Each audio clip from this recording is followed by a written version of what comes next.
Ladies and gentlemen, welcome into our late morning edition of the post-game show with Brendan and the Borg. Borg is a little bit tied up at the moment. He'll be here very shortly, just settling his kids down. When we're doing these things on Saturday nights and Sunday mornings, family is part of it. So that's kind of what you get. But we would like to thank our title sponsor of Jackrabbit Illustrated, Kubota Dealers of South Dakota, with 10 locations across the great state of South Dakota. There's always a Kubota dealer near you. Also, a couple just over the border in Nebraska as well.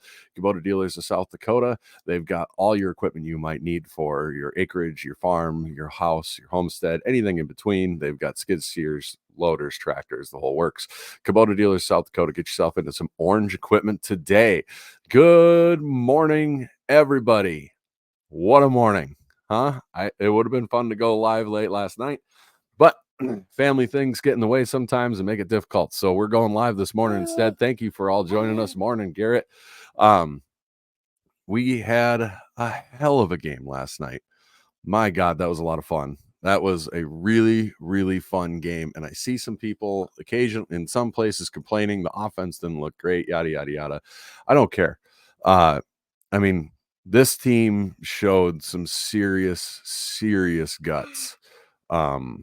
Serious guts to come back. Because I know when I was standing in the stands watching it and USD gets the ball, starts driving down, your immediate thought is not twice in a row. Oh my God. Defense holds, forces a longer field goal. They have that fumble that was fortuitous on the snap. And I don't know if that play goes anywhere or not. If he fumbles it, you can't tell. I mean, nobody knows, but then their kicker pushes it to the left. Fortunate for us, it's a long field goal in college, especially outdoors for a dome kicker.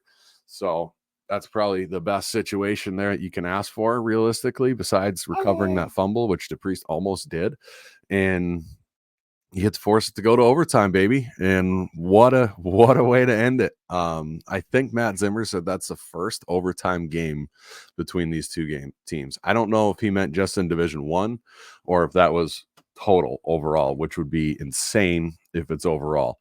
But yeah, so what a game, what an ending, what a finish. That was a lot of fun. Mitch says there was a drone flying around just before halftime. We got to track that person down. They've got to have some sick night aerial photos of the Dana J. Yes, those have got to be really, really cool if they were doing it properly. There's like a ton of, what I found out through a friend of mine who teaches drone stuff is there's a ton of permits to fly those things over crowds and things like that. It's pretty wild. But yeah, those would be sick. And Brad hasn't even had his chocolate milk today. I thought that's I thought you had chocolate milk for breakfast in the morning. You don't tell me you drink coffee and said chocolate milk. I'm just kidding. I'm drinking coffee as well. Yes, my voice is hoarse. It was used a lot. If you're at the game, I've caught a couple clips that were posted from ESPNU, and man, that crowd was loud. That was a lot. That was awesome. The crowd was into it the whole game. Wish some of the student section would have stayed a little longer, but that's okay. They were still into it and very loud all the way through. That was a lot of fun. I really, really thought Mark was on his game tonight, big time. He was throwing some darts and putting balls right where they needed to be.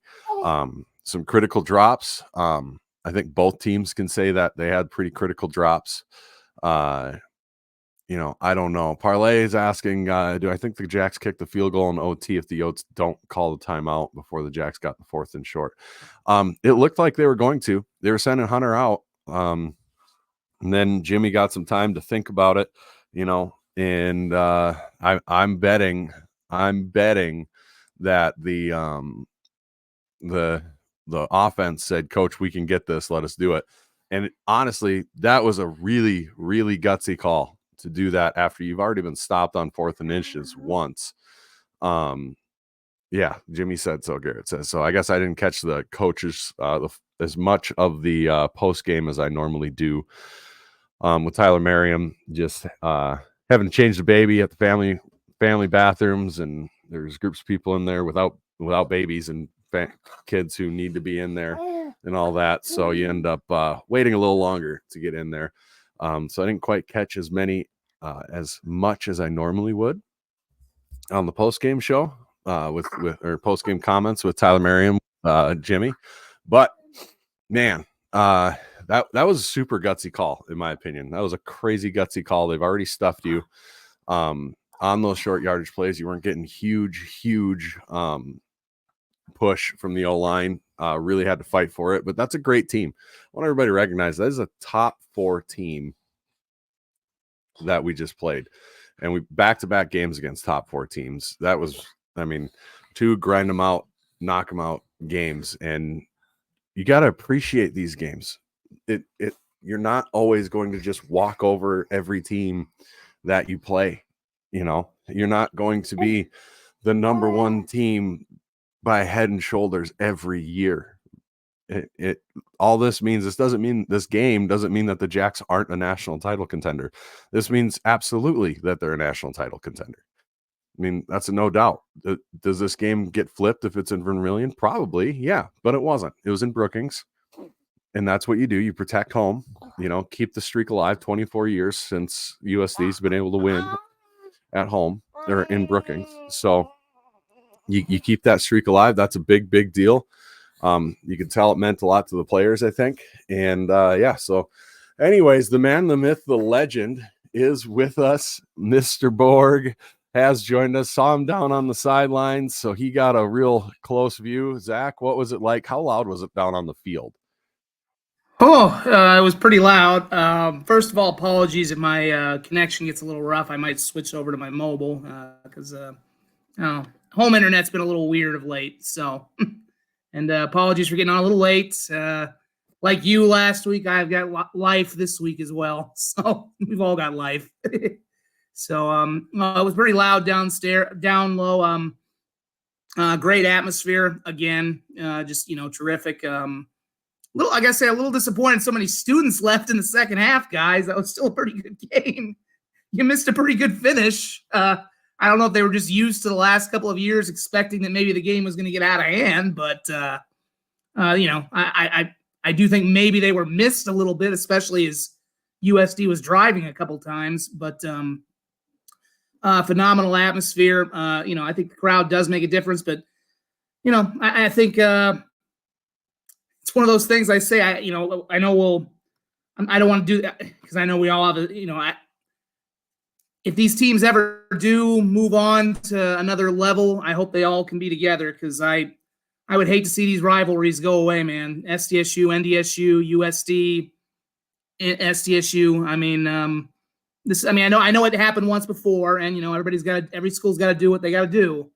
But man, these are the games that are fun, and obviously now that these are top 5 programs, it just makes it even better. But like you said, I heard a little bit of you while I was waiting there. Like you said, I think people got to kind of bear in mind, if you're an SDSU fan, what you had last year was one of the all-time great teams, not only for SDSU history. That was one of the all-time great teams in the history of the subdivision. So, I even remember last year USD fans kind of realizing that. USD fans going into the game last year thinking, well, we have a shot in this game. And then by the end of it, they're like, okay, that's an all-time team. They just, by the end of that game last year, I think they realized, okay, that was an all-time team. We're probably, even if we see them again, we probably don't have much of a shot against this team.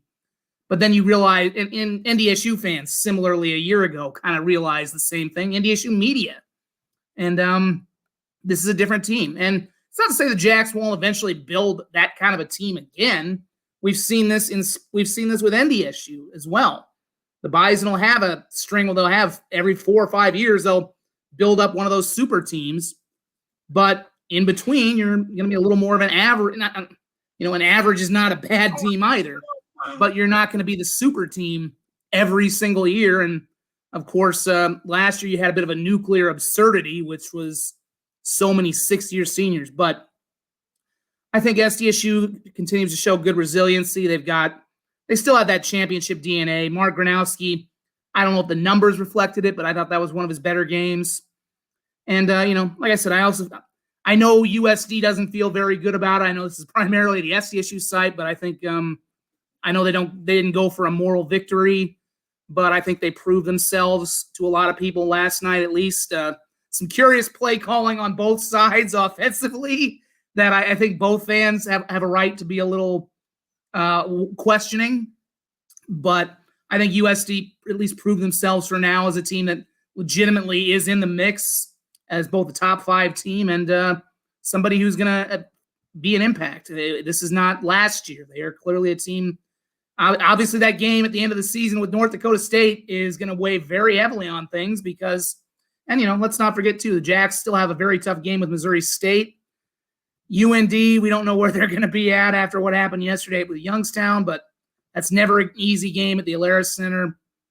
But, that's, those are two just knockdown, drag-out rivalry games that SDSU went through. It seems like they're mostly healthy. They're going to get at least a bit of a breather with Murray State, we think. So I think if you're SDSU, you feel pretty good about where you're at. And if you're USD, you get a bye week, you can lick your wounds.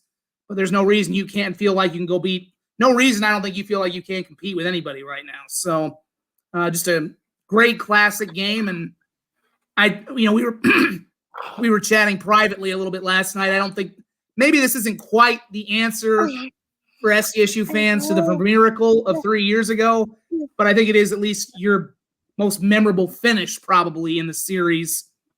It's got to be SDSU fans' most memorable for sure in D1. The D1 era.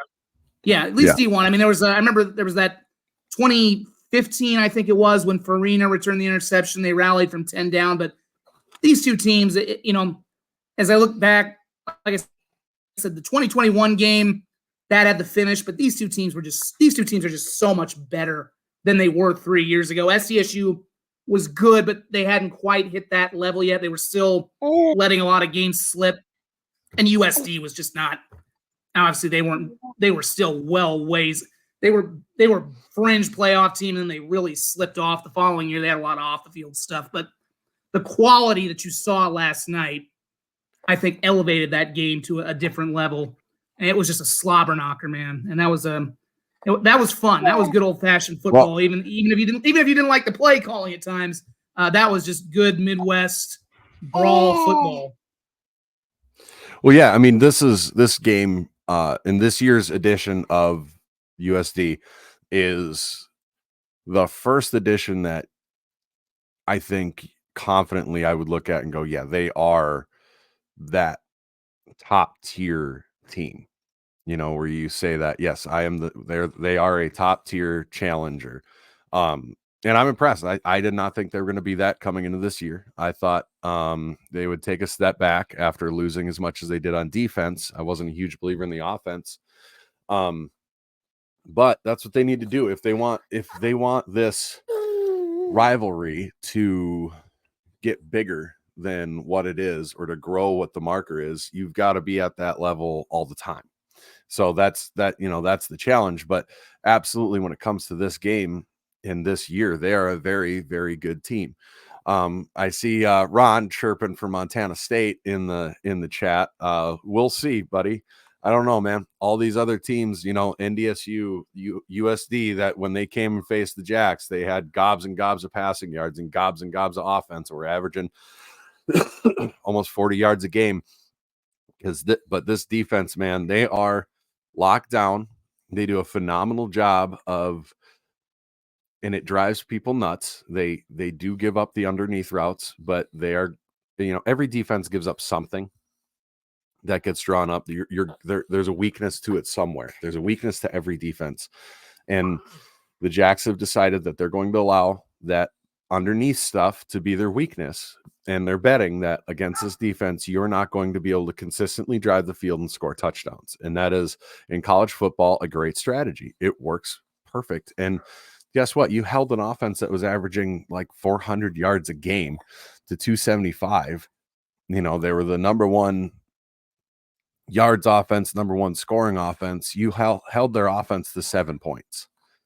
That is a phenomenal performance. The week before, you held the other top offense with good rushing attack and good passing attack. You've held that offense to 13 points or 12 points, 13, whatever it was. Like, This defense is absolutely good enough to get you to the championship level. And I wonder somewhat if the coaching staff and, Jimmy says they're always, doing self-evaluation stuff on themselves. So maybe this changes, but you could tell there was a difference in how they called that game in the second half. And they just wanted to bully ball it. They just wanted to bully ball the Yotes in the second half, and it didn't function that well. They wanted to just be able to be conservative, don't give up a turnover, and drive it down. This is a second game. It's almost cost them, but your defense is that good. That is kind of the blueprint that they want to follow, is get a lead and sit on it and make them beat you. And it was successful this time. Let's be honest. It took a phenomenal play. I don't put that fumble on Angel Johnson. I'm sure he'll say I should never fumble the ball. And, the easy answer is you never should fumble the ball. But that dude put his helmet square on the ball. I mean, hard for how far that ball popped out. It wasn't. Who did pop that out? I've got to look, because I was on the Dakota News. We had two shooters. I was in the I call it the Dyke House. It's the Stiglmeyer center now, the Stiglmeyer end zone. Our other shooter got a really good look at it. But yes, it was just that. When I say the craziness of the game and something rivaling what happened 3 years ago, I don't know if I've ever seen a swing of plays like that before, where it went just a really weird trick call. I mean, Josh Davis, I thought, like I said, I think both play callers in this game had a bit of a. I think both offensive coordinators had a bit of a day, to put it mildly. They were up and down, yes. But I've never seen a swing on two plays like that, because it went from USD looking for sure like they're going to tie this game, or at least get something. There was probably 4-down territory at that point. A running back, a halfback pass down there, the worst. I texted a USD friend of mine. I'm like, what was that? And he said he was fuming. I had the USD fan I knew was fuming about that. And then the next minute after the media timeout, I've never seen just that wild a swing of thinking, okay, this game. I guess the only other time I can think of that was basically the Hail Mary, but different circumstance slightly. To just see it. And also another guy you really have to talk about, Mike Weiss-Grace. I highlighted him in the preseason. That guy for USD is an absolute beast. I mean, he had a sack in that game. I remember that short-circuited one of SDSU's drives in the first half. He should be all conference. I don't know, first, second team somewhere, and that's his second touchdown. He had a touchdown return in their playoff win a year ago. So he is guy just seems to be everywhere in right time, right place. But man, that was just I'm never gonna forget that crazy swing. And then it just swung the game too, because then all of a sudden they get the football back after the 3 and out, and they couldn't do anything wrong until another kind of weird call where on that 3rd down they bring in their backup quarterback and he fumbles the snap, or there's a fumble, and that's not necessarily something that's foreign to them. That wasn't a trick call. It's Nevin Cremascoli.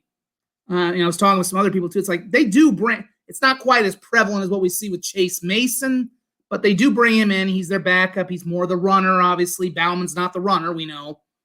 But I just thought to do it in that situation when you're it's a long field goal, and like Dustman, Leyland has a pretty. I think last year the only points they scored was a 50-yard field goal from Leyland, so he has the leg. But in that situation, you're outdoors.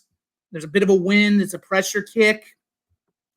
I think to run a bit of a trick play there, not a trick play, but the way Bauman and that offense was operating, the way Tice was running on that final series, I think to take it out of their hands and put it in your backup quarterback's hands, who's only run it to that point, I think, once, was a risk. And then, of course, he loses 3 yards and you drop it back to a 47-yard kick. I think those are 2 plays where USD got very too cute, and that probably ended up costing them a win, potentially. So, yeah, I've never seen that kind of those are just 2 of the wildest swings, but I had Graham Spalding on. I'm hoping to get it because unfortunately we had some problems recording. But I had Graham Spalding on live in our second newscast afterwards and just said, good resilience and from the team. And the defense just kind of has a good, we singled that out at the preseason. This was going to be more of a defensive team. They had more people back than the offensive side of the ball. And they just, they kind of have that good attitude that, they kind of were able to wipe away what happens. They forget about it. And, I think one thing that was kind of underrated, I didn't really get in my keys to the game before this because I was busy, but you can make an argument USC might have had the best backfield that SDSU had seen other than obviously Oklahoma State to this point. Because Tice is just such a hard – I mean, I know Jimmy, I think, had compared Tice maybe in his style to Isaiah, and he is just such a hard runner. Pierre is also kind of a changeup.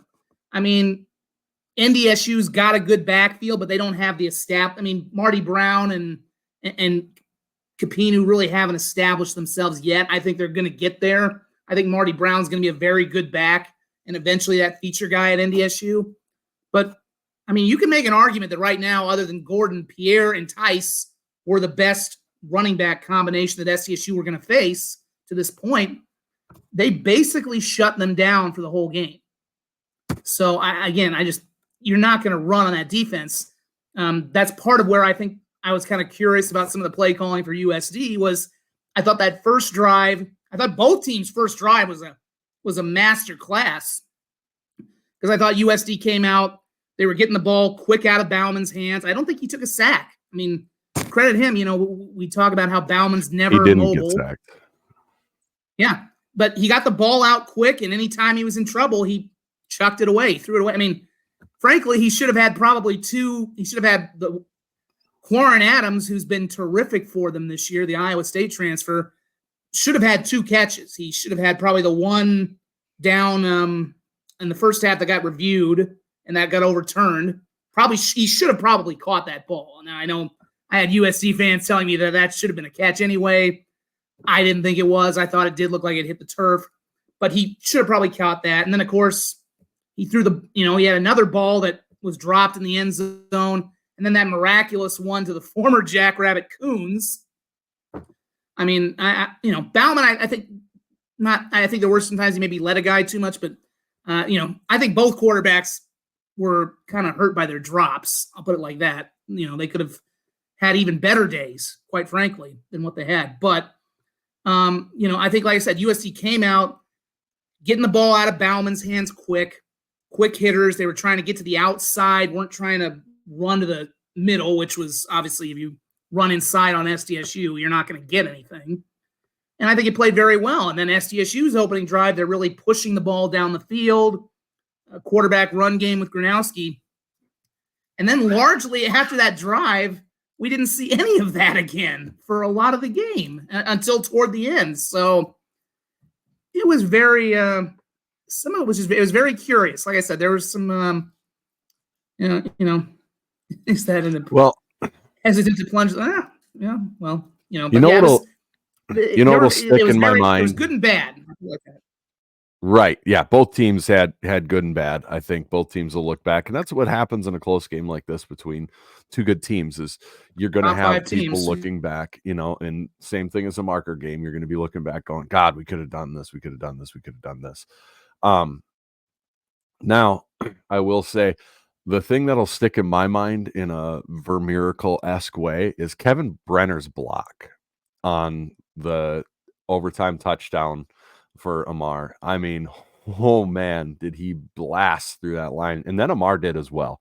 That was the first run of the game where Amar just put his head down and he saw a hole, put his head down and blasted. And he exploded it through that line. But man, that was, you look at it, Mark was really on.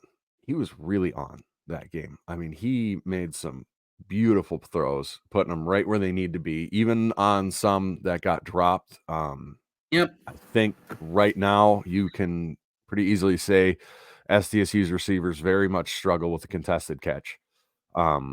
Because even though it's not something where you're like, I can't believe it didn't catch that. There was 3 or 4 where you would expect at least one to have been held on to, where, yeah, he got hammered, but he hung on to the ball. And that isn't happening right now. And that's hard. I mean, that's huge. That did make a big difference in this game. The one, I think, to Wildy on the sidelines where it's in his hands and the guy hits across his arms and he drops it. You go, yeah, okay, I get why he dropped that. But on the other hand, you got to make some of those catches. Or Prejean got hammered by a D-back along the sideline and drops that ball. That's something not where you're like, oh, you have to catch that. But over time, start catching those balls. Hold on. But, really, and I want to point out we got the kids show on this one.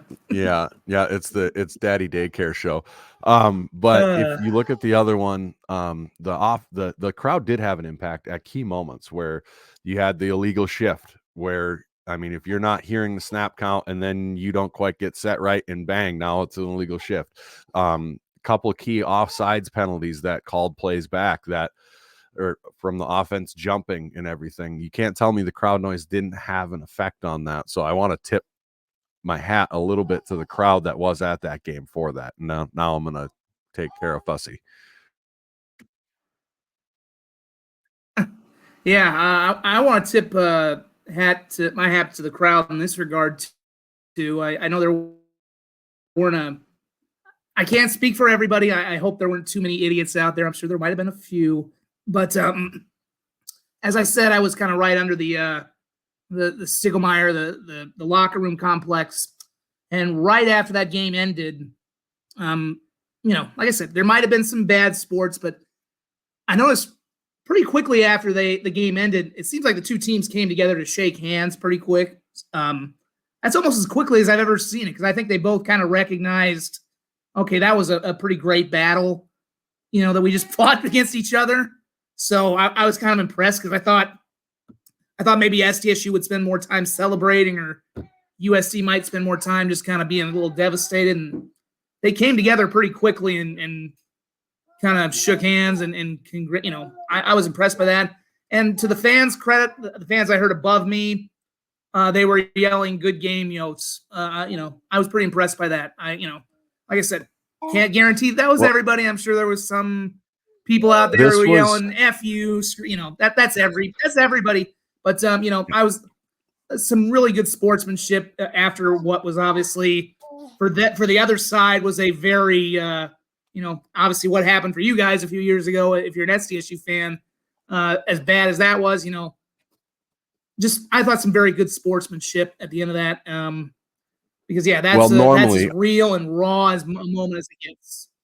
Yeah, I've had some, experiences. It's a rivalry game, so I don't, in rivalry games and fan interaction and stuff, I don't talk much about it on here because it doesn't, really. Hey, little drummer girl, unhelpful.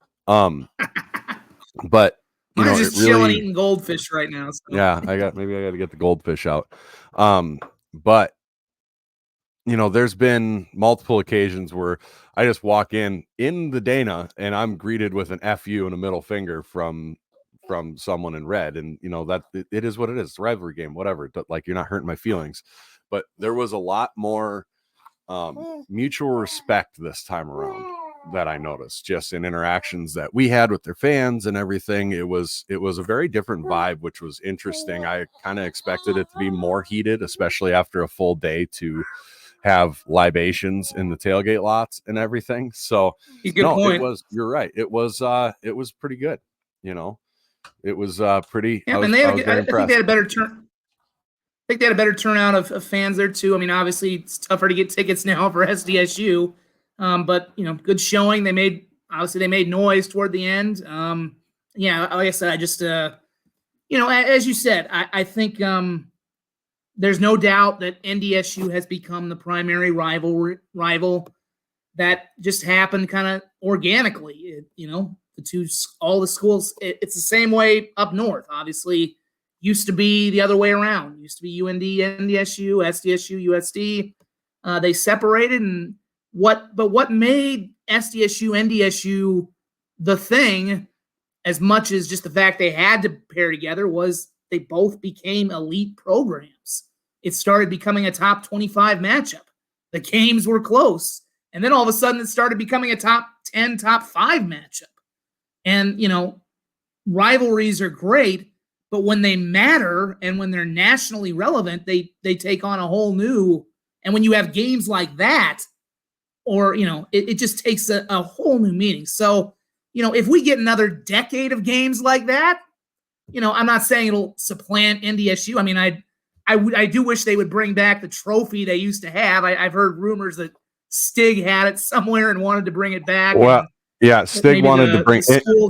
We're gonna get this out here very clearly. Yeah, the Little Brown Jug. It's similar. God, there's a Big Ten rivalry with Little Brown Jug like that. The Little Brown Jug was the trophy. Stig wanted to keep it back, bring it back. He's the one who kept it alive. There's a lot of accusations out there that Stig was hoarding the trophy and everything, and that's just not true. When's the last time they even gave it out? Like back in D2. But when I don't think they gave it out after 2003. I never saw any. It's been a long. It might have even been pre-Stig. So yeah, it's been around since way before Stig. It's an old trophy, and Stig was the one going and personally getting it engraved with the scores to keep it up to date. He wanted it brought back, and he but with the corporate sponsorships of the rivalry, they don't want it brought back, apparently, is the understanding I have of it. And stop blaming Stig for it. He's the one who was trying to keep it alive. It's ridiculous to me to have people trying to blame him for that when it's not, he's the one trying to keep it alive. But yeah, with the corporate sponsorships and can we say something? If you want this to be a bigger rivalry, then stop changing sponsorships. Stop having it sponsored. Yep. You want to sponsor the series, fine, but don't make it put this huge push on this game. The football game can have its own thing. I mean, yeah, I don't get that at all. I mean, I won't speak too much to the sponsors. I mean, I wanted to keep calling Frost Arena, but somebody put the money on it, and so I'm not gonna get in trouble calling out the sponsors too much here. But yeah, I don't understand how. I mean, the Interstate Series, the whatever it was before, I think it was the Corn Series. That's kind of an all sports thing. I don't understand. I don't understand how you couldn't have a separate trophy for football and still do the all sports thing. That doesn't make sense to me. Plus, I mean, what's helped make the marker so special is having the marker. They play for something. And with USD SDSU, you want to really bring that back. Not only that, it would be a great way to honor the history of the rivalry. I mean, you're at an era now, and frankly, there are a decent amount of South Dakota kids now on both rosters, but you're reaching a point now where a lot of these kids don't know the history of it. This would be a great way to connect to the Division II era alums of both schools. So this was something I did, full disclosure, I did want to ask Jimmy and Bob Nielsen about this. Dean obviously feels very passionate about it in the background, but I did want to ask both coaches about this, but after SDSU lost, obviously Jimmy, I don't think Jimmy's usually not one for, sometimes he's not one for these, for kind of off topic questions. And he was not going to be one after a loss in the marker game, but and Nielsen, I don't know what I don't know where Bob would have gone. He's usually pretty straight shooting, but yeah, I hope it's something they do bring back. Or on the same hand, I don't want them to create another one because I've seen some really bad trophies created. NDSU and SDSU got really lucky that they settled on the marker. I've seen they did a great job settling on something that had meaning and made sense. But I mean, with Google what the Cyhawk trophy originally got changed to before its current iteration, or I mean they found a great one, but if they don't bring back the original trophy, just don't. I would be very skeptical about changing it to anything else. I'll put it like that. But right, finish what your point was. I'm sorry to step on your point there. No, that's totally fine. It's, there was a lot of talk about how forced the marker was and all that stuff. And then, you know, now you're putting sponsorship names on a rivalry. That makes it feel forced. That makes it feel corporate and fake and everything. But the reality is I think the part that goes unspoken that really bothers USD fans is it's USD's fault that this isn't. They could have jumped with SDSU, and instead they stayed back, poked fun, made fun, did everything they could to make it difficult for SDSU to move up. Said we will not play you when you go up to Division 1. So that's part of why this died. Is USD stayed right back. down. Oh yeah, that's fine. But on the game itself, because I mean we could talk for days and days and hours and hours. Matt Krul brings up, without the pass interference calls, those could have turned into huge plays and changed the game. Looked like they had a few steps on the outside. One, I'll have to watch the rewatch.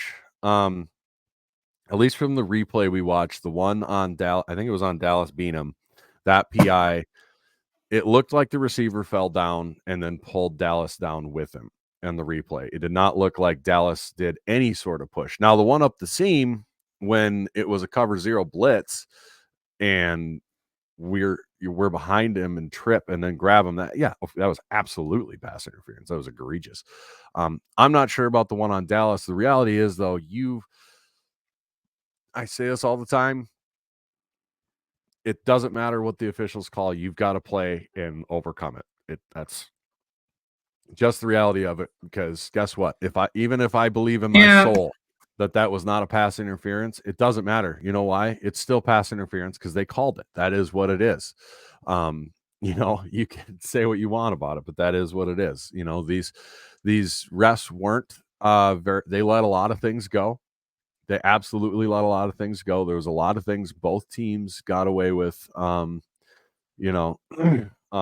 Yeah, exactly. That Tucker's PI was a high intelligence play on him. If he doesn't grab him, they might score a touchdown there, and this might be a whole different game. That is just being. Hey, you save a touchdown. Yeah, you save a touchdown. That's exactly what you're supposed to do. Is you're supposed to do that. You're supposed to not give a touchdown, give your defense a chance to hang in there, and that ends up being huge.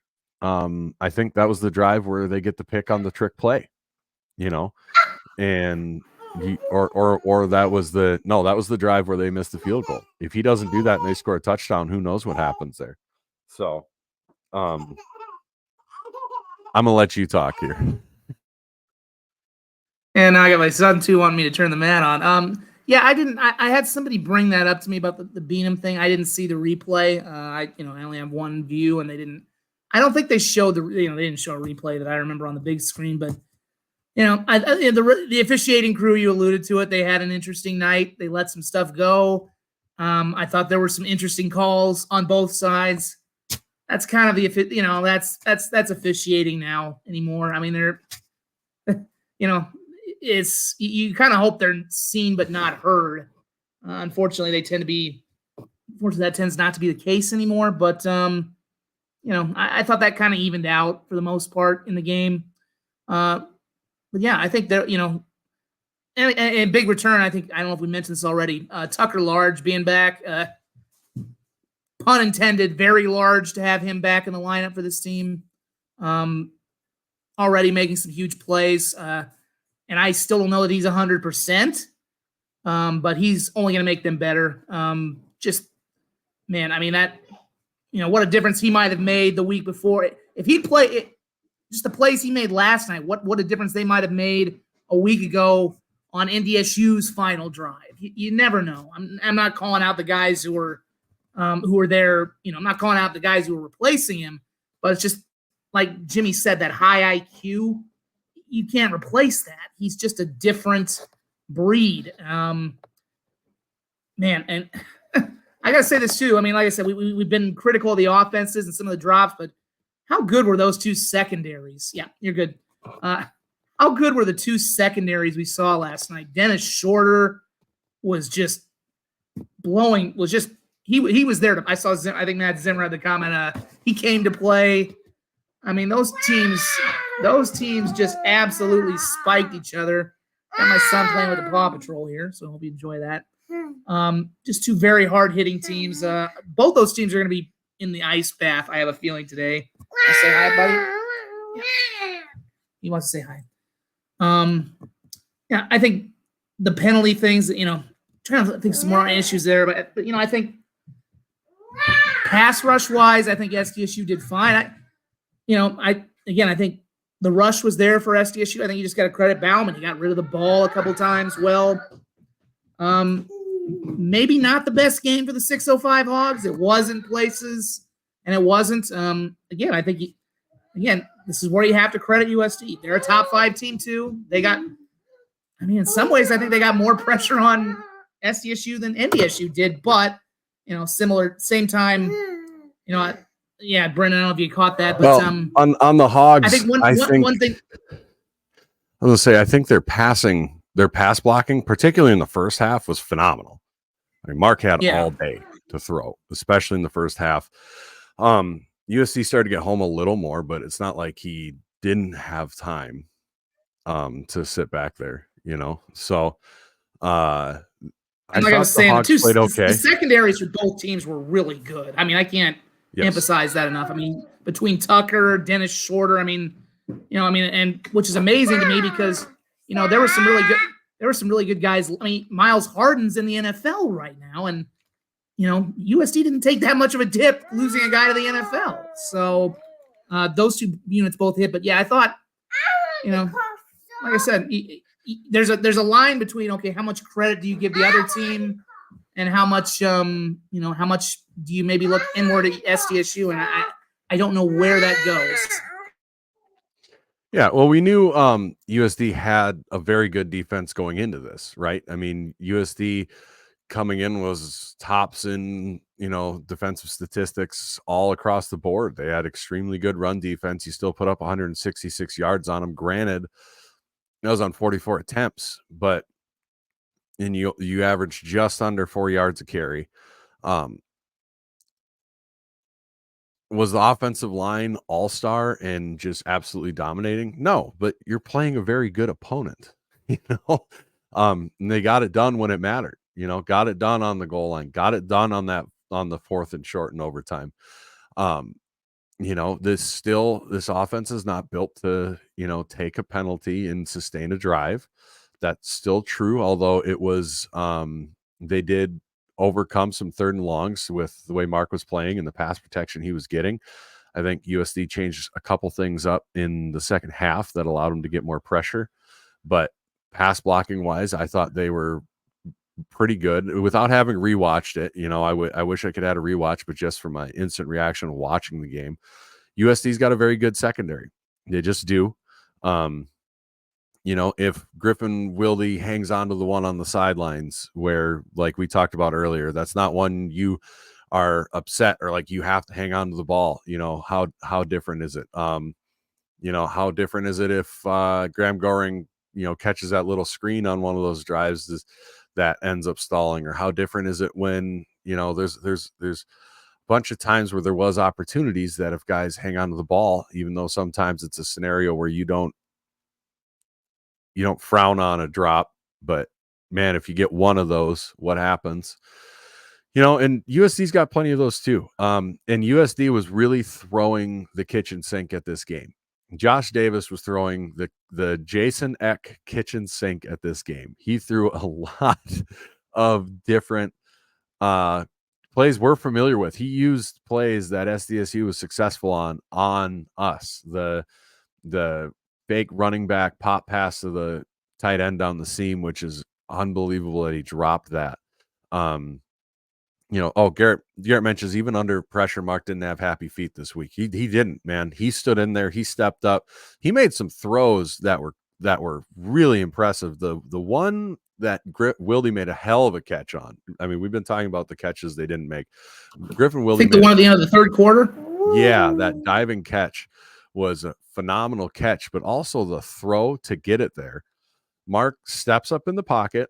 he's going forward. He's on his front foot and just flicks that as a dart out there. And that is not a short throw that he threw on a dart. Was it a perfect pass? No, obviously Wilde had to dive for it, but that was a hell of a toss to get it out there. Made a lot of throws. He made a couple throws like that where I was like, holy crap, that was that was a good throw if you have your feet set and everything's perfect, let alone if you're on your front foot. But man, he really operated well staying in the pocket, and I think that was a huge difference, just for how good he looked. He stayed in the pocket this game as opposed to the NDSU game. He was bailing to get around, and then he made huge plays with his feet, rushing for some long first downs, some backbreakers. Man, he was phenomenal when it came to that. So just want to bring that up. But I forgot what I was talking about before I jumped back into this after Garrett's comment there. But yeah, it's okay. I'm losing my track too because my son was just their secondary. My son was just celebrating Marshall winning his race. Oh, nice. USD does have phenomenal. He's seen the episode about 40 times, but it's still celebrating. Right. I think I did notice we started to see some more of the young receivers in there. And getting some reps. Right. And there were some growing pains. There were some growing pains with that. The screen to Wilde down on the north end of the field there, either I think it was maybe in overtime, or it might have been on the one where we had to kick the long field goal, which I want to address that as well. People are ragging on Hunter, and I want to talk about what I saw. But there was you throw it out to Wilde, and your lead blocker is a freshman who just gets beat twice by two guys, and that's something where maybe another year of seasoning and practice run blocking that makes a difference. So that was interesting. On the kick by Dustman that goes wide, everybody's automatic reaction is, oh my god, our kicker's terrible. First off, Hunter is not terrible. And if you just go, well, he kicks a kickoff out of bounds now and then, or he's missed 2 field goals. He missed a 50-yard field goal, which is a long kick for a college kicker. And then he missed another long one last night in the elements. And on top of that, the hold and snap did not look good.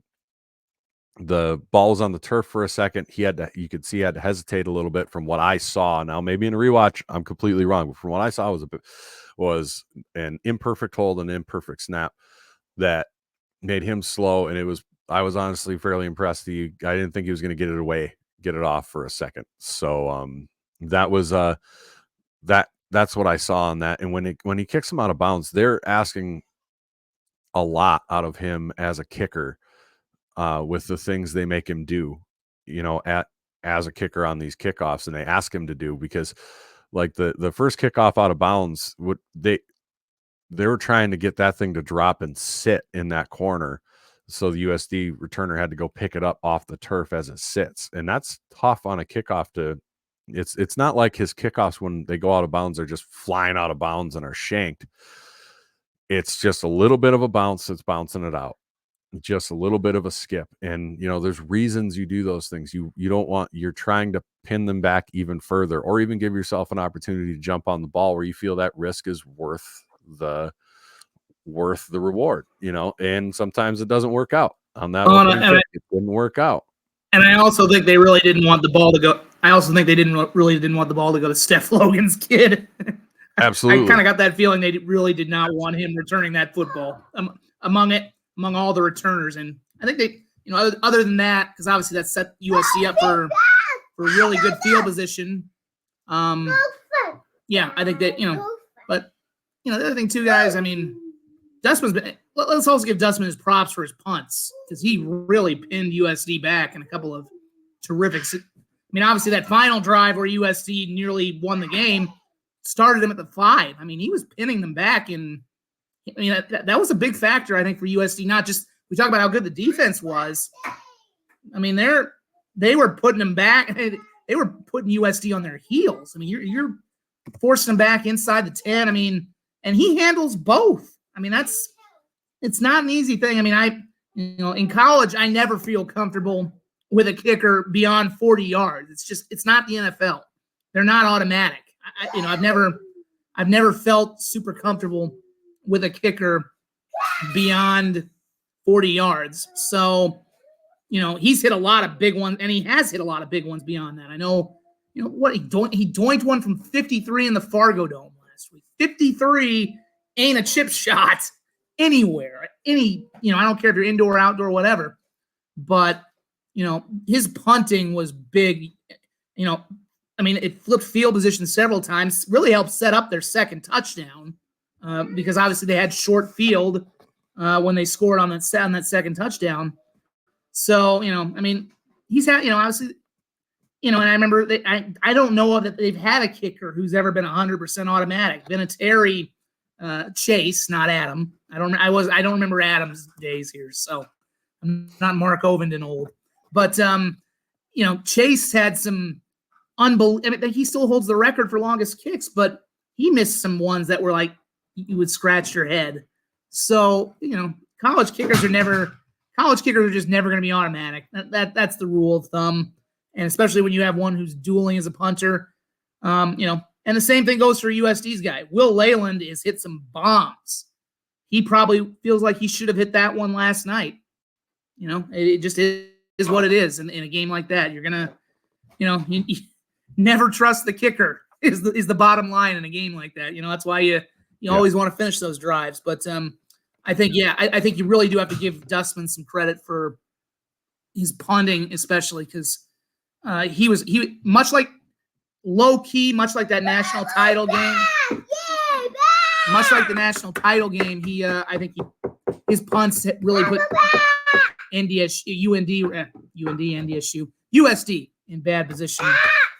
And I know you got to be going here pretty soon because you got a busy day. Yep. So we probably got to start wrapping up and looking ahead to next week. I do have to mention our sponsors. I mentioned Kubota Dealers at the start and then got rolling. And I've got to mention our show sponsor, Cubby's Sports Bar, Brookings, South Dakota. Cubby's, I heard the line was just enormous, the Cubbies on Saturday, which makes sense. They are the best place to go, especially for the pregame, during game, post-game.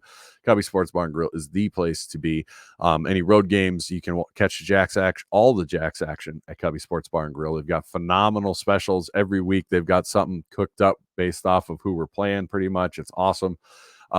They've got tons of beer on tap. They've got roughly 30,000 TVs in that place. It is the place to go. But I don't know why, Ron, you think it should be called Brendan the Broke. I'm over 500 having to pick every game, and I bet your sorry ass is under that besides the $50 I had to pay. You beat me there. And then, of course, we have to mention Jackrabbit Central. I went in there on Saturday. The discount den was hopping. We cleaned house. I think we got $150 worth of stuff from there. Got this new cap. Found this in the discount den for the 2023 national title hoodie, which was great. Got that for like $30, which is a steal. Got tons of magnets, everything else. I mean, they've got everything you could dream of there. They've got everything from golf bags to putter handles all the way to coffee mugs, like this little gem I picked up yesterday, to bibs and more. So get down to Jackrabbit Central. They have the downtown location. They have the location on campus in the bookstore, of course, and then they have the location in the stadium. And that's open for, I believe, 2 hours before game time as well. So Jackrabbit Central is the place to go to get you decked out in blue and yellow. So go to Jackrabbit Central. Coming up, looking ahead, SDSU has a bunch of tough games left. Missouri State looks like they're no slouch. They have the version of a bye week, the non-bye week version of a bye week next week with Murray. Yeah, Murray State, the Racers. They have not the tough game. The craziest thing I heard about their game against NDSU, I thought NDSU might come out a little slow. Guess I was wrong. But a friend of mine who's an NDSU fan, I said, no letdown, eh? And he goes back, NDSU did not have a second down play in the first quarter against Murray. Let that sink in. Holy shit. Maybe there is a little bit of a slip, though, because remember, USD shut them out 59-0, and the Bison gave up 2 field goals. So, right. Yeah, there we go. They're slipping a little bit now. Right. Big slip. Yeah. We're not going to have as much to talk about, and we will be back at our normal times, barring something happening. Yep. We'll be back at our normal times from here on out, because much as we love these night games, they were a little difficult for us. And we could still have a few more coming up in the playoffs, but we'll be back to our normal time here for the rest of the regular season. We'll not have as much to talk about. I think if we do have much to talk about next week, something went really wrong. As in, like, every starter got knocked out, and it became a close game with SDSU playing every third string guy against Murray State. Next week's going to be a blitz. Everything that looked. If you had, it's going to be very deceptive on one hand, because they're going to look very good offensively, but I don't think it's going to really matter much in terms of, it'll be like, those Youngstown and UNI games. And although credit to Youngstown, got a big win, which now makes things, I think, a little more difficult for SDSU and in turn USD, who have to go up there, because now UND probably has to win out. They have to at least beat one of the Dakota schools, I think, to get into the playoffs. I mean, we kind of thought they were a bit of a fraud anyway, but now they've kind of eliminated, I think, their margin for error at this point. So, But yeah, I think that the road's still very beyond next week. Next week will just be kind of a fun time. Go out, enjoy. They might put up 50 in the first half. They'll probably at least put up 30. If you want to make bets, how much are they going to score in the first half? Over under 35. Something like that. I don't know. But yeah, it's gonna. There's still a lot of meat on the bone left for this team. I mean, UND is going to be in. I mean, whatever just happened yesterday at UND, they're always tough in the Alaris Center. That's going to be tough for SDSU. That's going to be tough for USD. They run a really weird rushing style. That's if they get ahead, they're going to bleed clock. And obviously with SDSU right now, the offense is in a weird place. Maybe it'll get in a better place, but. Missouri State, who would have thought? I mean, they look legitimate, and their last game as an FCS team, because they are not playoff eligible, is SDSU, and you better believe they will. And they also play at NDSU the week before. You better believe they heard everything that myself included. We all talk like this team does not belong in FBS. They're going to want to make a statement the last 2 games in FCS, especially knowing they can't go to the playoffs. So that's going to be a tougher game at the end for the Jackrabbits. And then, there's a lot of meat. And, SIU, that should be pretty easy. I mean, Southern Illinois lost to Indiana State yesterday. I feel bad for Nick Hill, because I don't think, we've talked about how the Valley's gone down. I don't think that's indicative of that program. I think I think the injuries kind of killed them. When you're down to a true freshman at quarterback, what are you going to do at that point? But, I think, and, similarly for USD, man, I'm really curious to see how they're going to end it, because they got a bye week, and they get to Indiana State, similar deal as Murray State. That should be a pretty easy home win for them. But then they go to UND, and then, boy, they could really, if they can beat NDSU, they could really make things interesting for the seeding of things, because if you get, let's say, if SDSU, NDSU, and USD all go 1-1 and 1 against each 1-1 against each other, like I said, that'll be an interest. That's setting up to be a very interesting final week of the regular season, which we didn't necessarily think it would be. We didn't necessarily think SDSU Missouri State was going to have high stakes. Didn't know what to think of USD until after we saw their game last night. It's going to be pretty good. It's going to be a really good finish, I think, to the regular season. So even after these 2 fun rivalry games, a lot of meat left on the bone, and it's going to be a lot of fun. And we still got the playoffs ahead. Yes, we do.